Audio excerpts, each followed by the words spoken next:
बहुत पुरानी बात है। एक बहुत बड़े और बहुत पुराने जंगल के किनारे पर एक लकड़हारा रहता था। उसकी बीवी और उसके दो बच्चे, राजा और रानी, वो भी उसके साथ रहते थे। लड़का बड़ा था और उसका नाम राजा था। लड़की छोटी, उसका नाम रानी था। लकड़हारे की बीवी कुछ अर्सा पहले इंतकाल कर चुकी थी। लकड़हारे ने दूसरी शादी कर ली थी।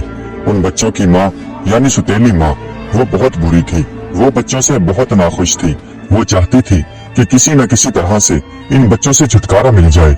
वो हर बात पर उन्हें डांटती रहती थी और उनसे खूब काम करवाती थी, जबकि खाने के लिए बहुत कम देती थी। लकड़हारा बहुत गरीब था। वो बेचारा जंगल में सारा दिन लकड़ियां काटता और फिर शाम को शहर में जाकर बेच आता, जिससे बेचारे की दाल रोटी भी बड़ी मुश्किल से चलती थी। एक वक्त ऐसा आया कि पूरे शहर में कहत पड़ गया। इंसान जानवर सभी भूखे मरने लगे और इस हालत में रोजाना की रोटी चलनी भी नामुमकिन हो गई। एक रात लकड़हारा इसी बात को सोचकर बहुत परेशान था। वो ये सोच रहा था कि मेरे बच्चों का क्या बनेगा। दरअसल उसे अपनी कोई फिक्र नहीं थी, उसे अपने बच्चों की फिक्र थी। उसने सब्र से ठंडी हवा भरी और अपनी बीवी से कहने लगा कि अब आगे हमारा गुजारा कैसे होगा, हम अपने बच्चों को कैसे पालेंगे। अब तो हमारे पास भी कुछ भी नहीं। उन बच्चों की माँ, जो हर वक्त उनसे नाखुश रहती थी और किसी तरह से उनसे जान छुड़वाना चाहती थी, वो तो मौके की तलाश में थी। फौरन बोली कि कल हम किसी बहाने से बच्चों को बहुत दूर जंगल में ले जाएंगे। हम वहाँ कुछ लकड़ियाँ जमा करके आग जला देंगे ताकि जंगली जानवर उनके करीब ना आ सके। उसके बाद हम उन्हें एक एक रोटी देकर अपने काम पर वापस चले जाएंगे। उसके बाद बहाने से हम अपने घर वापस आ जाएंगे। अगर वो रास्ता भी तलाश करेंगे तो नहीं कर पाएंगे। लकड़हारे ने ये बात सुनी तो पहले तो उसने कुछ सोचा और फिर बोला, नहीं नहीं, मैं ऐसा नहीं कर सकता। एक बाप अपनी औलाद के साथ ऐसा कैसे कर सकता है कि उन्हें जंगल में अकेला छोड़ दे और जंगली जानवर उन्हें चीर फाड़ दे, तो फिर हमें भी उनके साथ ही भूखा मरना पड़ेगा और तुम्हारे पास हमारी कब्रें बनाने के लिए भी मेहनत करनी पड़ेगी। उसकी बीवी झुंझलाकर और गुस्से से बोली और उसके बाद उसकी बीवी ने जिद पकड़ ली। यहाँ तक कि लकड़हारा मजबूर हो गया और उसने हाँ कर दी। लेकिन मेरा दिल बच्चों की याद से तड़पता रहेगा, उसने अपनी बीवी से कहा। और उसी रात बच्चे भी भूख की वजह से नहीं सो सके थे और उन्होंने छुपकर अपने माँ बाप की ये बातें सुन ली थी। उसके बाद लड़की, जिसका नाम रानी था, वो बहुत रोई। वो अपने भाई राजा से कहने लगी कि हम अपने माँ बाप के लिए बोझ बन गए हैं और वो हमसे जान छुड़ाना चाहते हैं। लड़की का भाई राजा कहने लगा, नहीं नहीं बहन, तुम परेशान मत हो, मैं इसके लिए कुछ न कुछ जरूर सोचूंगा। जब दोनों मियाँ बीवी सो गए तो लड़का यानी राजा खड़ा हो गया। उसने एक चादर ओढ़ी और चुपके से घर के दरवाजे से बाहर निकल गया। मकान के आगे पड़े कंकर चांदी के टुकड़े मालूम हो रहे थे। राजा ने बहुत से कंकर उठाकर अपनी जेबें भर ली और फिर घर वापस आ गया और घर आकर अपनी बहन रानी से कहने लगा, मेरी प्यारी बहन, तुम आराम से सो जाओ, अल्लाह बेहतर करेगा। ये कहकर वो खुद भी लेटकर सो गया।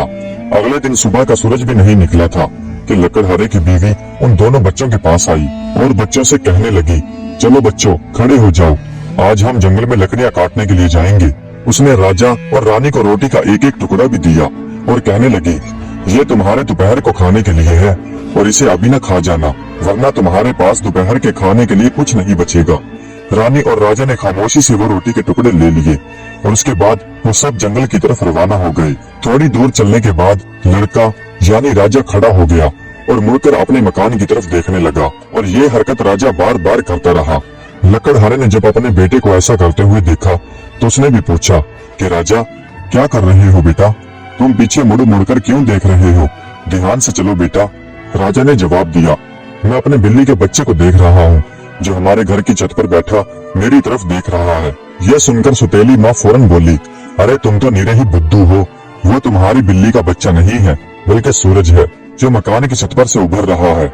मगर राजा बिल्ली का बच्चा नहीं देख रहा था, वो तो अपनी जेब से कंकर निकाल निकाल कर रास्ते में गिराता हुआ जा रहा था और रास्ते को याद करने की कोशिश कर रहा था। जब वो जंगल के बीचों बीच पहुंच गए तो लकड़हारा कहने लगा, मेरे बच्चों, अब तुम लकड़ियां जमा करो, मैं यहाँ पर आग लगा दूंगा। उसके बाद राजा और रानी ने लकड़ियां जमा कर कर कर एक बहुत बड़ा ढेर लगा दिया। उसके बाद लकड़हारे ने उन लकड़ियों में आग लगा दी। जब आग भड़कने लगी तो लकड़हारे की बीवी बोली, बच्चों, अब तुम इस आग के करीब ही बैठ जाओ, हम लकड़ियां काटने जंगल में जाते हैं। जब हम काम से फारिग हो जाएंगे तो तुम्हें अपने साथ घर ले चलेंगे। राजा और रानी आग के करीब ही बैठ गए। दोपहर की रोटी खाकर उन्होंने सुकून का सांस लिया उन्हें कुल्हाड़ी की आवाज मुसलसल सुनाई देती रही और वो ये सुनकर बहुत खुश थे और मुत्तमीन थे कि उनका बाप यहीं पर है। मगर हकीकत में वो कुल्हाड़ी की आवाज नहीं थी, बल्कि हवा के चलने से दरख्तों की शाखें आपस में टकरा रही थी। वो काफी देर अपने बाप का इंतजार करते रहे और थक हार कर वहीं पर सो गए। जब उनकी आंख खुली तो हल्का हल्का अंधेरा छा चुका था। लड़की यानी रानी रोती हुई बोली कि अब हम घर वापस कभी नहीं जा सकेंगे। राजा ने अपनी बहन को तसल्ली देते हुए कहा कि मेरी बहन, थोड़ी देर और इंतजार करो, चांद निकलने दो, फिर हम चांद की रोशनी से अपने घर वापस चले जाएंगे। जब पूरा चांद निकल आया तो राजा ने अपनी बहन का हाथ पकड़ा और उन्हीं कंकरों को देखकर चलता रहा जो उसने आते वक्त रास्ते में गिराए थे और वो चांद की चांदनी से चमक रहे थे। वो आहिस्ता आहिस्ता पूरी रात चलते रहे और जब सुबह का सूरज तलू हुआ तो अपने घर के सामने खड़े थे। लकड़हारे की बीवी ने दरवाजा खोला। जब उनकी सौतेली माँ ने देखा तो उसका मुंह खुला का खुला रह गया। फिर वो गुस्से का इजहार करते हुए बोली, तुम बड़े लापरवाह किस्म के बच्चे हो, तुम इतनी देर तक जंगल में सोते रहे। हमें तो लगा कि अब तुम कभी वापस नहीं आओगे, लेकिन जब लकड़हारे ने अपने बच्चों को देखा तो उसके चेहरे पर खुशी फैल गई। वो अपने बच्चों को देखकर बहुत खुश हुआ, क्योंकि वो अपने मासूम बच्चों को जंगल में छोड़कर आने से बहुत मायूस और गमगीन था। वक्त यूं ही गुजरता रहा और फिर कुछ अरसा बाद फिर कहत पड़ गया। बच्चों ने एक बार फिर अपनी सौतेली माँ की बातें सुन ली, जो कह रही थी कि हमारे पास सब कुछ खत्म हो गया, अब हमारे पास फकत आधी रोटी है। इस बार हम बच्चों को बहुत दूर और घने जंगल में छोड़ कर आएंगे, कहीं ये दोबारा वापस न आ जाएं। यह सुनकर लकड़हारा बहुत गमगीन हुआ, लेकिन उसके पास कोई और चारा भी नहीं था। जब आधी रात के वक्त सब सो गए तो राजा फिर उठकर घर से बाहर निकल गया कि कहीं से सफेद कंकरियां ढूंढकर ले आए। ये सफेद कंकरियां ही थी जो पिछली बार उन्हें घर वापस ले आई थी। मगर ये देखकर वो थोड़ा परेशान हो गया कि दरवाजे पर ताला लगा हुआ है और बाहर जाने का कोई रास्ता नहीं। मगर फिर भी उसने अपनी छोटी बहन को तसल्ली दी और कहने लगा, मेरी बहन रो नहीं, अल्लाह हमारी मदद करेगा और वो फिर हमें बचा लेगा। अगले दिन सुबह होते ही लकड़हारे की बीवी ने दोनों बच्चों को जगा दिया और फिर से उन्हें रोटी के 2 टुकड़े दिए। लेकिन ये रोटी के टुकड़े पिछली बार की तरह बड़े नहीं थे, ये बहुत छोटे थे। फिर जब वो जंगल की तरफ चले तो राजा जेब में हाथ डालकर रोटियों का चूरा बनाता रहा और थोड़े थोड़े फासले पर रुक रुक कर वो रास्ते में गिराता रहा। राजा, तुम बार बार क्यों रुक जाते हो? उसके बाप ने पूछा। मैं अपने कबूतर को देख रहा हूँ, जो अपने घर की छत पर बैठा मुझे देख रहा है, राजा ने जवाब दिया। उसकी सौतेली माँ बोली, वो तुम्हारा कबूतर नहीं है, वो तो सूरज की किरणें हैं जिनसे चिमनी चमक रही है। लेकिन राजा तो रोटी के छोटे छोटे टुकड़े रास्ते पर ही गिराता हुआ चला गया। इस बार तो वो जंगल में इतनी दूर और ऐसी जगह पर आए थे जहाँ कभी लकड़हारा भी नहीं आया था। उन्होंने एक बार फिर से लकड़ियां जमा करके आग जलाई और उनकी सौतेली माँ कहने लगी, बच्चों, अब तुम इस आग के पास बैठ जाओ, अगर तुम थक गए हो तो यहाँ पर सो जाओ। हम जंगल में लकड़ियां काटने जाते हैं, हम शाम को वापस आएंगे और तुम्हें भी अपने साथ ले चलेंगे। दोपहर होते ही राजा ने अपनी रोटी के 2 टुकड़े किए, एक खुद खाया और दूसरा अपनी बहन को दे दिया। राजा अपनी रोटी के तो पहले ही टुकड़े करके रास्ते में गिराता हुआ आया था ताकि वो घर का रास्ता मालूम कर सके। उसके बाद दोनों बहन भाई सो गई। रात हो गई, लेकिन उन्हें लेने के लिए कोई वापस नहीं आया। जब रात का अंधेरा पूरी तरह से फैल गया तो राजा ने अपनी बहन को तसल्ली देते हुए कहा, मेरी बहन, चांद निकलने का इंतजार करो, जब चांद निकल जाएगा तो मुझे वो रोटी के टुकड़े नजर आ जाएंगे। जब चांद निकला तो उन्हें रोटी का कोई टुकड़ा दिखाई नहीं दिया। दरअसल वो रोटी के टुकड़े चिड़िया उठाकर ले गई थी। लेकिन राजा ने अपनी बहन से फिर भी कहा, मेरी बहन, फिक्र नहीं करो, हम रास्ता तलाश कर लेंगे। उसके बाद वो पूरी रात और अगला पूरा दिन जंगल में टकरे मारते फिरते रहे, मगर उन्हें कहीं भी जंगल से निकलने का रास्ता नहीं मिला। भूख प्यास से उनका बुरा हाल था। उन्होंने चंद बेरों के अलावा कुछ नहीं खाया था। वो बेर भी उन्हें एक बेरी के नीचे से मिल गए थे। थक हार कर वो एक झाड़ी में बैठ गए और बैठते ही सो गए। अब अगले दिन उनकी हालत बहुत बुरी हो चुकी थी। वो सोचने लगे कि आज भी उन्हें खाने के लिए कुछ नहीं मिला तो वो भूख से मर जाएंगे। दोपहर के वक्त उन्हें एक परिंदा दिखाई दिया जो दरख्त की शाख पर बैठा बड़ी सुरीली आवाज में गाना गा रहा था। उसका रंग बिल्कुल सफेद था। वो बहुत सुरीली आवाज में गाना गा रहा था, इतनी सुरीली आवाज कि राजा और रानी रुककर उसकी आवाज सुनने लगे। फिर वो परिंदा फड़फड़ाकर उड़ने लगा और दोनों बहन भाई उसके पीछे चलने लगे। ऐसा मालूम होता था जैसे वो उन्हें अपने पीछे पीछे चलने के लिए कह रहा हो। फिर वो चलते चलते एक छोटे से मकान के पास पहुँचे। जब वो करीब पहुँचे तो वो देखकर हैरान हो गए कि वो मकान डबल रोटी से बनाया गया था, क्योंकि उसकी छत वो भी रोटी से बनी हुई थी। राजा ने ये देखा तो खुशी से उछल पड़ा और कहने लगा, अब हम अपनी सारी जिंदगी यहाँ पर गुजारेंगे और अब हम बगैर मेहनत किए ही अपना पेट भी भर सकते हैं। ये कहकर राजा ने थोड़ी सी छत तोड़ ली ताकि देख सके कि वो सच में रोटियां ही हैं या कुछ और है। और रानी ने खिड़की के पास जाकर थोड़ी सी खिड़की तोड़कर अपने मुंह में डाल ली। उसके बाद उन्हें एक लरसती हुई आवाज सुनाई दी। कोई कह रहा था, खाता है ये कौन शैतान, मेरा छोटा सा मकान। इस पर बच्चों ने जवाब दिया, जन्नत है ये बच्चों की, गरीबों की, मजबूरों की। ये कहकर वो रोटी खाने में मसरूफ हो गए। उसके बाद दरवाजा खुला और एक बहुत ही बूढ़ी और कमजोर औरत जिसकी कमर झुकी हुई थी, वो अपनी लाठी टेकती हुई घर से बाहर निकली। बच्चे उसे देखकर इस कदर खौफजदा हुए कि उनसे हाथ से रोटी छूट गई और जमीन पर गिर गई।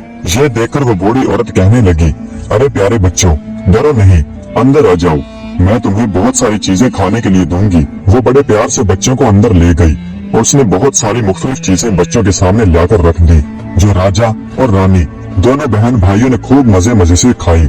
और उसके बाद बूढ़ी औरत ने उन्हें सोने के लिए 2 छोटे छोटे खूबसूरत से पलंग दिए जिस पर सफेद चादरें बिछी हुई थी। जब दोनों बहन भाई अपने बिस्तरों पर लेटे तो उन्हें बहुत आराम महसूस हुआ। ऐसा लगता था जैसे वो जन्नत में आ गए हों। बूढ़ी औरत यूं तो उन बच्चों से बहुत मोहब्बत का बर्ताव कर रही थी, लेकिन हकीकत में वो एक खतरनाक जादूगरनी थी जो रास्ता भटके हुए मुसाफिरों को इसी तरह से अपने पास बुलाती थी और उनकी खूब खातर तवज्जो करती थी।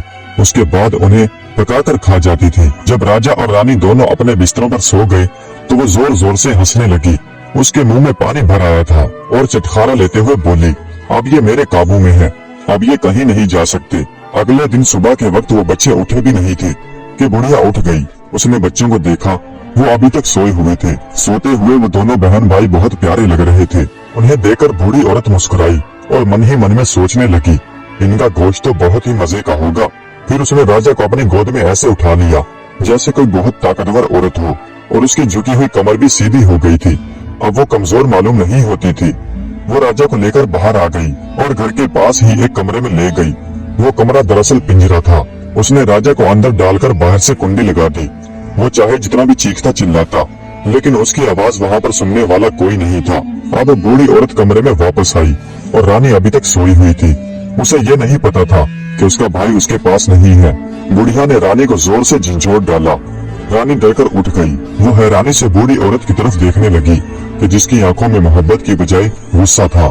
उसने गुस्से से कहा, उठ काहिल लड़की, चल पानी लेकर आ और अपने भाई के लिए कुछ पका कर दे। जब वो खा खाकर खूब मोटा ताजा हो जाएगा तो मैं उसे खा जाऊंगी। रानी ने जब ये सुना तो वो चीखें मार मार कर रोने लगी, लेकिन अब रोने धोने का कोई फायदा नहीं था। रानी बेचारी अब वही करती जो उसे करने के लिए कहा जाता।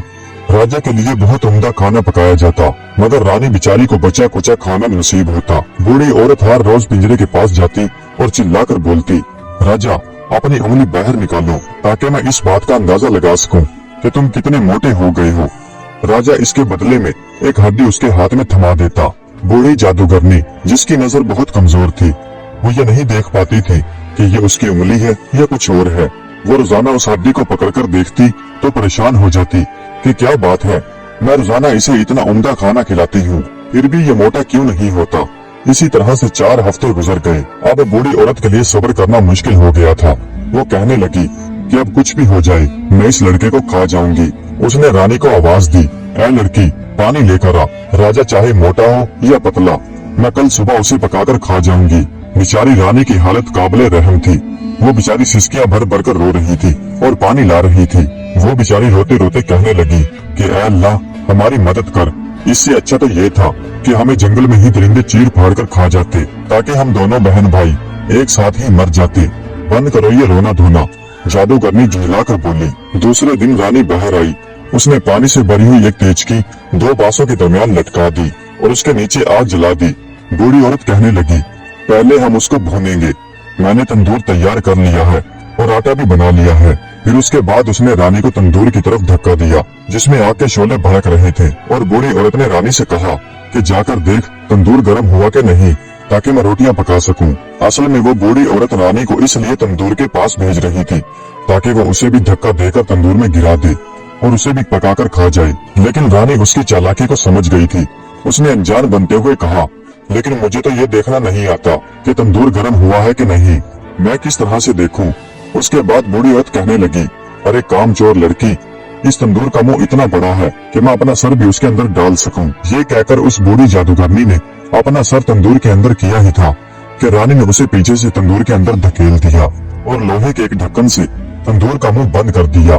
बुढ़िया की खौफनाक चीखों से पूरा जंगल गूंज उठा। वो बुरी तरह से चीख रही थी। एक बार तो रानी भी उसकी चीखें सुनकर डर गई, लेकिन उसने अपने कानों में उंगलियां ठूंस ली थी और भागती हुई उस तरफ आई जहाँ पर उसका भाई राजा कैद था। उसने पिंजरे का दरवाजा खोला और चीख कर बोली, राजा राजा, हम आजाद हो गए। बूढ़ी औरत चलकर मर गई है। पिंजरे का दरवाजा खुलते ही राजा ऐसे बाहर आया जैसे कोई परिंदा पिंजरे से निकलता है। दोनों बहन भाई खुशी से उछलने लगे। अब उन्हें जंगल में किसी का डर नहीं था। वो बेखौफ होकर बूढ़ी जादूगरनी के कमरे में चले गए। वहाँ पर उन्होंने जाकर देखा तो उन्हें बहुत से मुख्तलिफ संदूक नजर आए। उन संदूकों में हीरे, जवाहरात और सोने की अशरफियां भरी हुई थी। राजा ने उन अशरफियों से अपनी जेबें भर ली और रानी भी जितनी अशरफियां ले सकती थी उसने ले ली। उसके बाद राजा ने कहा कि अब हमें इस जंगल से बाहर निकलना चाहिए। कई घंटे भटकने के बाद वो एक झील पर पहुंचे। अब हम इसके पार कैसे जाएंगे? राजा ने कहा, मुझे तो इसके पार जाने का कोई रास्ता दिखाई नहीं देता। रानी ने कहा, देखो सामने एक बहुत बड़ा शुतुरमुर्ग खड़ा है, मैं उसे कहती हूँ कि वो हमारी मदद करे। रानी ने कहा। वो उसके पास गई और कहने लगी, प्यारे शुतुरमुर्ग, हम दोनों बहन भाई बहुत परेशान खड़े हैं और हम अपने घर वापस जाना चाहते हैं। उसके बाद शुतुरमुर्ग उनके पास आ गया। राजा शुतुरमुर्ग के ऊपर चढ़कर बैठ गया। रानी को अपने पास बिठाने लगा तो रानी कहने लगी, नहीं भाई, हम अगर दोनों इसके ऊपर बैठ गए तो हमारा वजन ज्यादा हो जाएगा। हम एक एक करके ही इसकी कमर पर सवार होंगे और झील को पार करेंगे। शुतुरमुर्ग ने उन्हें एक एक करके झील को पार करवा दिया। उसके बाद वो थोड़ा आगे बढ़े तो उन्हें एक ऐसी जगह दिखाई दी जो जानी पहचानी सी लगती थी। थोड़ी देर और चलते ही उन्हें अपना मकान दिखाई दिया। अपने मकान को देखकर वो खुशी से उछल पड़े और उनकी जान में जान आ गई और दोनों भागते हुए अपने मकान में दाखिल हो गए। उनके बाप ने जब अपने बच्चों को जिंदा सलामत देखा तो उसकी खुशी की इंतहा न रही। जब से वो अपने मासूम बच्चों को जंगल में छोड़कर आया था तो उसे चैन नहीं आता था। वो हर वक्त अपने बच्चों की याद में रहता और रोता रहता। उसकी बीवी, जो उन बच्चों की सौतेली माँ थी, वो भी बीमार होकर मर चुकी थी। राजा और रानी ने हीरे जवाहरात का अपने बाप के आगे ढेर लगा दिया, जिन्हें वो बूढ़ी जादूगरनी के मकान से लेकर आई थी, और इस तरह से उनकी तमाम जिंदगी की परेशानियां खत्म हो गयी। सौतेली माँ से भी उनकी जान छूट गई। वो खुद ही अपने करतूतों की वजह से कहरे इलाही का शिकार हो गई और खुशी से दोनों बहन भाई अपने बाप के साथ जिंदगी बसर करने लगे। प्यारे दोस्तों, उम्मीद करता हूँ कि आज की ये वीडियो आपको पसंद आई होगी। अगर वीडियो अच्छी लगी हो तो कमेंट्स में अपनी राय का इजहार जरूर कीजिएगा। हमारे चैनल को सब्सक्राइब कर दीजिएगा। वीडियो देखने का बहुत बहुत शुक्रिया।